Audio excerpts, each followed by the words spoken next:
Let's do this together. Would you be my running mate? Tonight, the Democratic ticket is set. It'll be a privilege to take this with you across the country. Kamala Harris taps Minnesota Governor Tim Walz as her vice presidential pick. This campaign is a fight for the future. The former high school social studies teacher and football coach making his national debut. As soon-to-be President Harris says, when we fight, we win! The CBS Evening News starts now.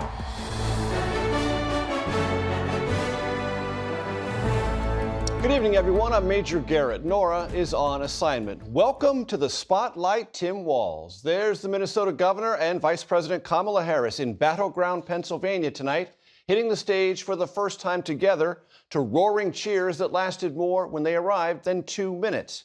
Harris made the call this morning, banking on the appeal of a straight-talking Midwesterner who used to be a high school teacher and football coach. The duo will now target moderate and independent voters, among others, as they blitz at least 5 battleground states over the next week. We have team coverage of today's announcement, starting with CBS's Nancy Cordes, who reports on how Walz sealed the deal. Vice President Harris and her new running mate got a rapturous welcome here in Philadelphia, where the line to attend their first joint rally stretched more than 6 city blocks. To his former high school students, he was Mr. Walz. To his former high school football players, he was coach. And in 91 days,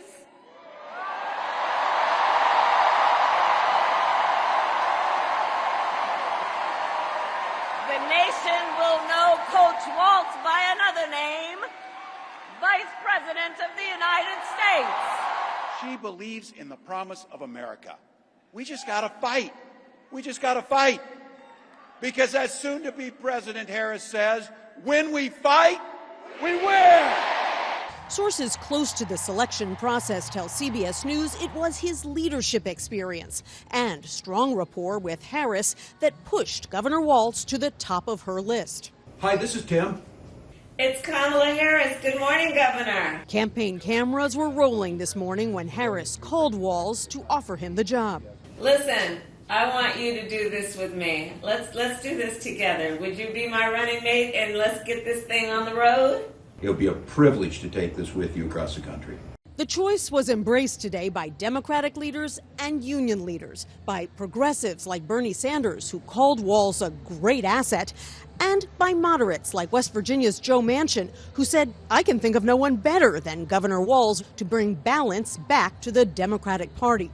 As governor, Walz has signed laws to expand paid leave and boost background checks for gun owners. A hunter himself, Walz will be counted on to take the fight into the heartland. Are they a threat to democracy? Yes. Are they going to take our rights away? Yes. Are they going to put people's lives in danger? Yes. The Trump-Vance campaign called the Democratic ticket dangerously liberal today. Tim Walz's record is a joke. He's been one of the most far-left radicals in the entire United States government at any level. Harris and Walz launched their partnership here in Pennsylvania because it is the largest battleground state, but they'll be traveling together all week and heading next to Michigan and Wisconsin tomorrow, Major. 19 electoral votes there in Pennsylvania. Nancy Cordes on the scene for us. Thank you so much. Tim Walz's path to the presidential ticket went from the Army National Guard to the schoolhouse to Capitol Hill to the governor's mansion. CBS's Ed O'Keefe has more on who Walz is and where he stands. A quip by Tim Walz 2 weeks ago about former President Donald Trump and running mate J.D. Vance grabbed Democrats' attention. These are weird people on the other side. They want to take books away. They want to be in your exam room. And it caught on. and by the way, don't you find some of their stuff to just be plain weird? Born in Nebraska, the 60-year-old governor in his second term has marveled at the interest in him. I don't know if every high school geography teacher expects to be in this position at some point. He also coached the state champion high school football team. An Army National Guard veteran, Walz first ran for Congress in 2006, concerned about the Iraq War. Our troops deserve a plan to win the peace. He represented a southern Minnesota district that strongly backed Trump in 2016 and developed a bipartisan reputation that got him elected governor in 2018. Critics blamed him for a flat-footed response in 2020 to violence sparked by George Floyd's murder in Minneapolis. This has obviously been the most difficult week in Minnesota in recent history. A series of police reforms, including a ban on chokeholds, followed. More recently, he's signed bills expanding school meals programs, banning conversion therapy for minors, and protecting abortion services, even visiting a women's health clinic in Minnesota with Harris. He and his wife, Gwen, have 2 children, including a daughter conceived through IVF. Governor Walz here out at the State Fair with my daughter. Ho. Who co-star with him in some of his most popular videos. We're going to go get some food, corn dog. I'm vegetarian. Turkey then. We're told when Harris called this morning, Walz initially didn't answer because the call came up as no caller ID. She called again, he answered and accepted, and the duo has now raised at least $20 million since the announcement this morning, another sign, Major, of fresh enthusiasm for the Democratic ticket. Not a spam call after all. Ed O'Keefe, thank you. Tropical storm Debbie is slowly making its way up the East Coast, dropping record rain, flooding streets, and lashing communities along the shoreline. CBS's Manuel Bojorquez reports from the storm zone. In Moncks Corner, South Carolina, north of Charleston, a tornado from Tropical Storm Debbie tore through businesses and turned over cars. One gentleman said shopping carts were flying in the air around him, and he jumped on top of a young lady to protect her from the glass. Debbie brought heavy rain, wind, and flooding to Charleston, where Mayor William Cogswell extended Monday night's curfew until Wednesday. We especially don't need any yahoos driving through the water and causing damage to property. At least 9 inches of rain have already inundated the city, and another 8 to 10 inches are forecast through Friday. Charleston was a ghost town today. Too much. Busy. Except in this spot, where a man who goes by Abdul was behind the cash register at this convenience store where he has worked for 27 years. Every store man open. Nobody open, just me. After making landfall as a Category 1 hurricane on Florida's west coast on Monday, Debbie brought flooding to Georgia.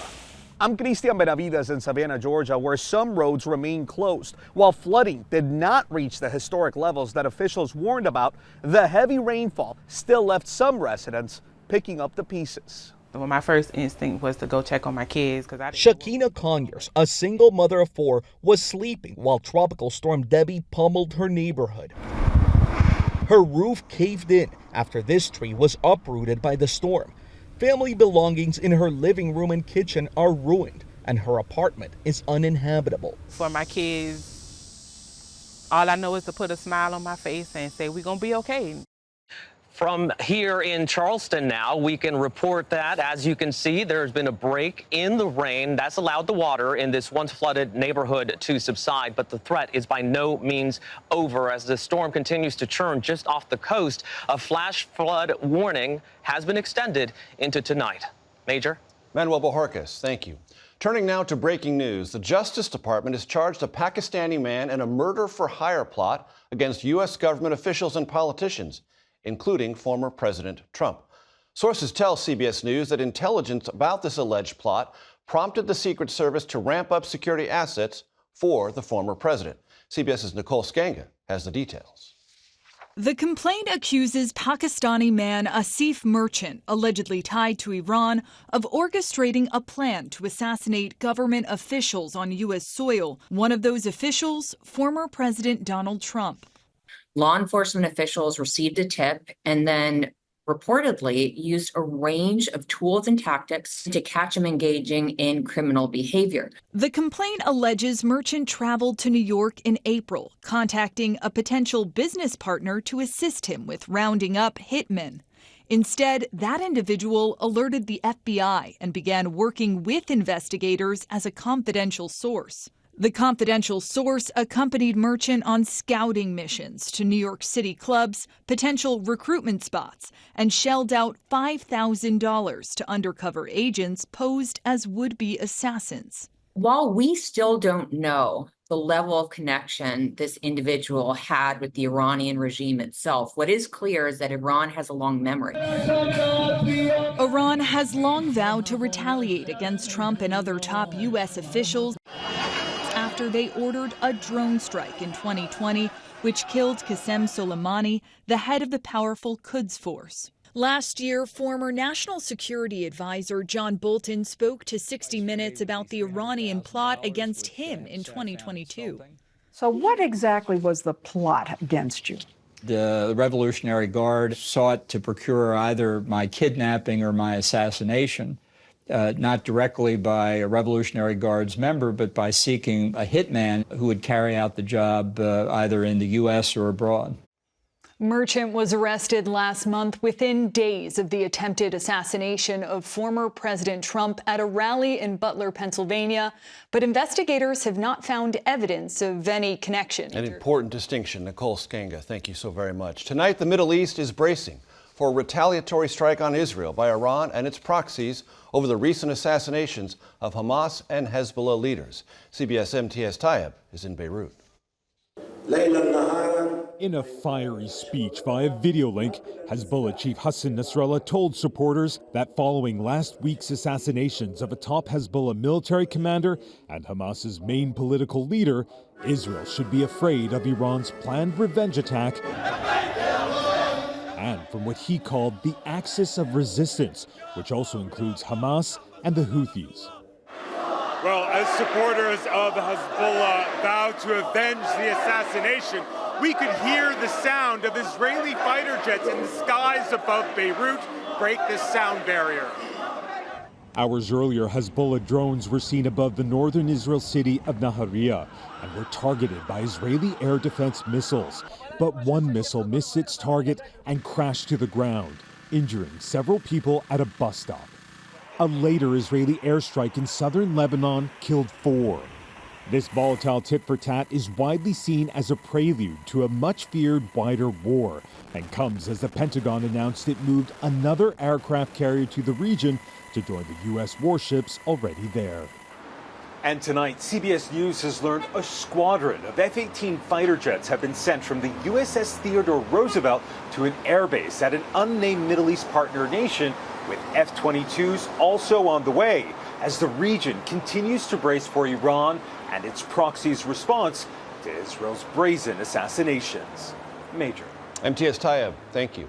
Simone Biles is no stranger to the Olympic podium. We all know that, but this may be the most enduring image of her on the medal stand. She tells CBS News what was behind that bow. Next. Simone Biles is leaving Paris with a fresh set of Olympic medals. Her collection now stands at 11. That includes 4 she won at these Summer Games. Lucky for us, CBS's Jamie Yucca spent some time with the gymnastics legend. Simone Biles proved once again why she's called the GOAT, winning 3 gold medals and 1 silver at the 2024 Paris Olympic Games. I've heard you say that your goal coming in here was to win the team gold. How good are you feeling right now? Oh my gosh, we were ecstatic about that, obviously, since it's so early in the competition. Once that finishes, it's kind of on to the next. There were plenty of those highs, along with some lows. Biles fell off the balance beam and did not medal in the event. No regrets. And a few steps out of bounds on her floor routine meant Brazilian Rebeca Andrade took the top spot in floor and on the podium. The first podium 3 black gymnasts shared. Why is good sportsmanship so important to you? I think it's important because every one of us have worked hard to get on this world stage and compete to the best of our ability, so why not support one another, win or lose with grace? At 27, Biles was among the oldest gymnasts to compete in Paris. She's now wearing a boot on her left foot. You have a boot on. Should we be concerned? No concern. It's just gymnastics. While physically tough, overcoming mental health challenges to perform at this level is also important to her. Without that break, I don't think I would have ever succeeded or even been back here on an international stage. Her teammates, like Suni Lee, are grateful for her leadership too. Watching Simone, she has definitely shown that nothing is impossible. An inspiration beyond the podium. Jamie Yucca, CBS News, Paris. Eye on America is next.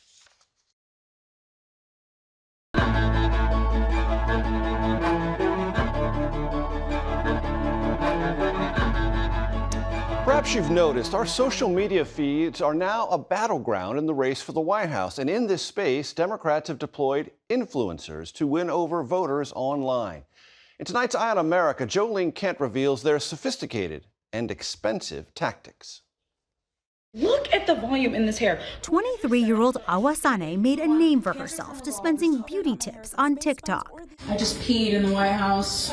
So when she posted this video of her White House bathroom break, her 500,000 followers took notice. I was just shocked. I was like, did you guys see that marble? Sunay, who met us in Houston, was one of a few dozen influencers invited to the White House to watch the State of the Union and meet President Biden. He said to us, the collective presence in this room has more viewership on Gen Z than all of traditional media combined. So here's my birth control vlog. It was this viral video she posted after the fall of Roe v. Wade over the United States in my uterus that initially caught the attention of a Democratic super PAC. On the right, Turning Point USA has mobilized influencers for years, raising nearly $200 million since 2020. You realize they're coming for you guys next. Now, Democratic organizations are flooding the creator community with cash and providing behind-the-scenes access. Come with me to meet the President of the United States. We just have to be working with them, and if we're not, we're missing a huge way that voters are getting information about the world. Rob Flaherty runs digital strategy, previously in the Biden White House and now for the Harris campaign.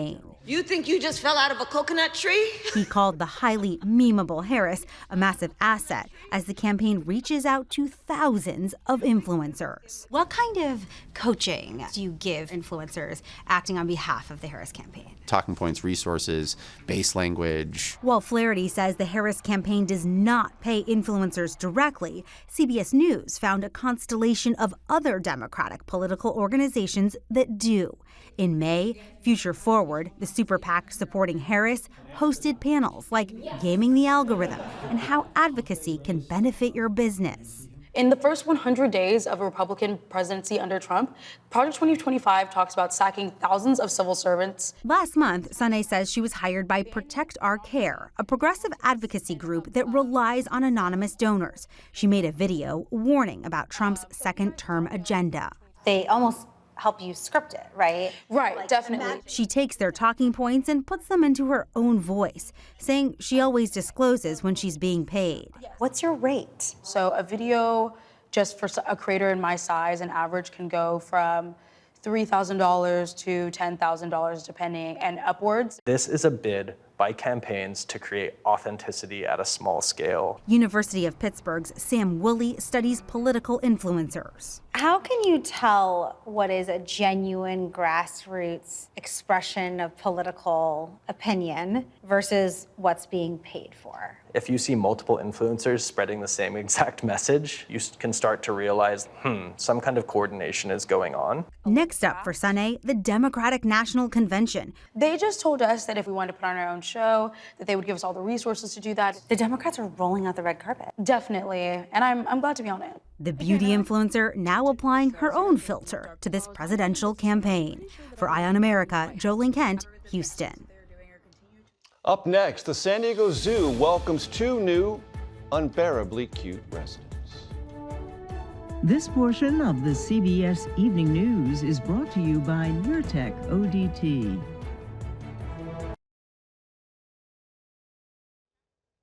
The San Diego Zoo is gearing up for big crowds with the debut of 2 giant pandas from China just days away. CBS's Elise Preston got a sneak peek. It's the reunion tour they've been waiting for at the San Diego Zoo. I want to see one so bad. I haven't seen, obviously, pandas in years. Taking center stage, 4-year-old Xin Bao. She's the smart, inquisitive one. And Yun Xuan, the 5-year-old bamboo-loving boy. He's a foodie. He's a foodie. I mean, all pandas love their food, but he definitely loves his bamboo. Okay. His grandmother was the zoo's first panda. She gave birth to 6 cubs, including Yun Xuan's mom.